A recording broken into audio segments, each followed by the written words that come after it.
గుడివాడ నియోజకవర్గ మాజీ శాసనసభ్యుడు అట్లాగే మాజీ మంత్రి కొడాలి నాని పిఏ మాజీ పిఏ లక్ష్మోజీ తాజాగా దాడికి గురయ్యారు. ఎవరు దాడి చేశారో తెలియలేదు. అయితే ఆ విషయం తెలిసిన తర్వాత జిల్లా ఎస్పీ వేగంగా స్పందించారు.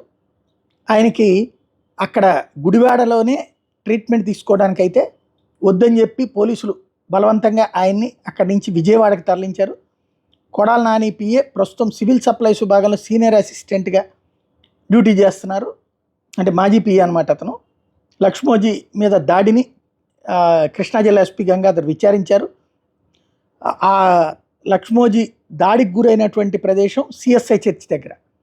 అక్కడ ఉన్నటువంటి క్యాంప్స్ ఉన్నాయి, కొన్ని హిడెన్ క్యాంప్స్ టైప్లో, లేకపోతే సీసీ క్యాంప్స్. వాటిని పరిశీలించారు జిల్లా ఎస్పీ. లక్ష్మోజీని కేసు పెట్టమంటే ఆయన పెట్టడానికి నిరాకరించారు. ఎందుకు అర్థం కాలేదు, అది మిస్టరీ. దాని తర్వాతన ఇప్పుడు ఆయన కనుక ఒకవేళ కేసు పెట్టకపోతే సుమోటోగా కేసు పెట్టడానికి పోలీస్ సిబ్బంది రెడీ అవుతున్నారు.